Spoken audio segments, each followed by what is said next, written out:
Good morning, YouTube. Welcome back to the channel. I am Z James. This is Z32 Workshop, and this here is my 1993 Nissan 300ZX convertible parts car. It's just me and the crickets this morning again. The last episode we took apart the high cast, or at least took it off the car. Today we're going to start loosening up all the other rear suspension components. Maybe do the axle, at least get the, oh boy, I can't think of the name of it right now, but the cup that holds the end, the axle into the spot, and then loosen up all the bolts that hold all the tow control arm, lower control arm, front, I can't think of the name of it right now. I'll look it up, maybe put it in the description for you guys. Just loosen everything up. Sway bar is gone out of the back. I did that 2 months ago. Had a guy who was maybe possibly interested in it. Wasn't, so it came off a lot earlier. So we're going to start doing that. Now, this being all said, I could take the whole rear subframe out without an issue. I am not going to do that because I kind of want to show you guys how to do stuff in car. If that makes sense. Subframe removal is not hard. It is 4 bolts plus the drive shaft and then your brake lines. And then your shocks, your struts, pull them out, and that whole thing drops. Now I know that sounds pretty daunting, but compared to some modern cars, that is super simple. That is very straightforward and easy to do. This, on the other hand, I thought would be more informative for people to show you how to put it in or take the stuff off while it's still in the car, because that's what people would do most of the time. They wouldn't take the whole subframe out. I mean, some people do. Some people want to do it, redo the whole bushings. Completely understandable. This, we're going to, let's say if you want to replace the, lower control arm. Get those, and I'll do that. Say you had an axle brake. You want to take that out. How I want to take the high cast out and delete that. Stuff like that. That's what these episodes are about, so that's what I'm working with. So let me show you what I've got right now and what it's going to take. Hang on. All right, over to the car where we all left off. And sorry about the lighting situation. I had to get creative to mount it. This would be the upper control arm. Well, these two here make that. This one and this one. 19mm bolt, 19mm bolt, 19mm bolt. Way back there, 19mm bolt. Lower control arm, 19mm nut. 19mm nut. And there's a ball joint back in here somewhere that I can't get to as easily. I want to try loosening some of this stuff up and see what happens. I might take off this flex line. This is a brake line just to get it up out of the way. Probably going to be a 10mm open wrench. This here should be your cable for your emergency brake, which are these. Which you can see there wasn't much match pad left. Now to get the axle out, if I'm looking at this right, I'm not saying I am at this point, we're gonna have to take off this cap right here to get to this nut that's in there. It's locking it in. We'll have to bend these back. It's gonna be probably 22mm, I'm guessing. And then the axle, if we pull this out and drop the axle in back, which should be held on by 6 bolts. I don't know if you can see it back there. I'll have to get better lighting into that situation. Maybe pull the axle out just to get it up out of the way.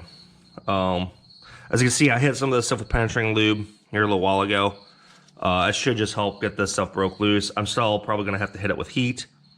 The big issue with this one on the driver's side is, as you can see, this is the fill for the gas tank. And it's plastic and it's in the way, and we may end up having to remove the whole covering out of the way to get to it, which is going to be, looks like 10mm, a whole series of 10mm. 1, 2, 3. I don't know, we'll have to pull it out. Over on the passenger side, same deal. All the same stuff. You just don't have the, let me get that light out of the way, hopefully for you. Get a little better lighting situation here, sorry. Same deal, you just don't have the gas filled tank in the way. As you can see, this shock is kaputzi. But there's this brake line as well. I might yank those out, just get them out of the way. and redo this guy right here to start getting to that nut, which I think is there. I think this axle's been replaced. That doesn't look right. So anyway, that's what today is going to be. We're going to do hyperlapse. So that's today's. Going to start doing today's video. I know this is already starting long, but this is a pretty in-depth process for a lot of stuff. So let's go ahead and start that. So 3, 2, 1. Woo.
All right, everyone.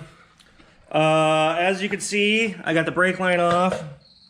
That was a kind of a panic keister there, rusted in there. As you can see, these ends are not the best. Focus, hopefully. Sort of get rusted in this, so they want to stay. Those are the flex lines. You would replace those if you were putting stainless steel in for better brakes. Then I tried getting these off.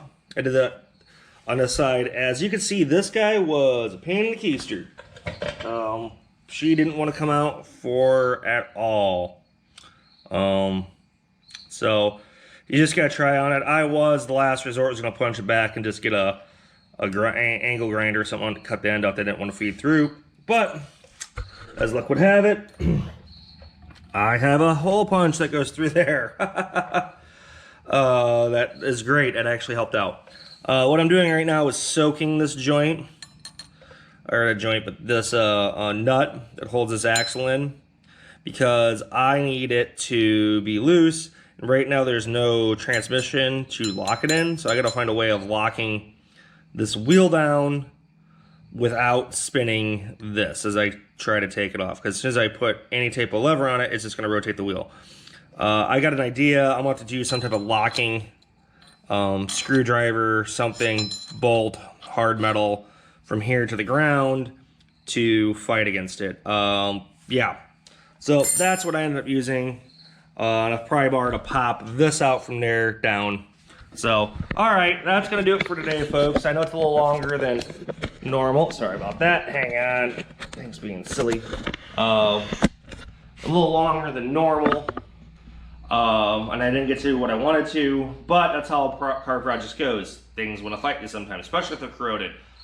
Taking those hard lines off, or the flex lines, took a little more time, and then that cotter pin wanted to really fight me. It just didn't want to come out, as you can see in the hyperlapse where it was at. So that's going to be today's episode, everybody. Hopefully this is helpful to you guys. Like I said, this is a slow process, I know, but I only get an hour in the morning to work on this thing, so it's not like I can keep on hyperlapsing to get to what I want to. So, that being said, hopefully next episode we'll get this axle out of the way, and then we can maybe start getting the rest of the suspension that I talked about earlier in this video. Once again, my name is Z James. This is the 32 Workshop. Please like and subscribe, and help the channel out as much as you can. And I hope to see you tomorrow morning in the comments. Take care, everybody.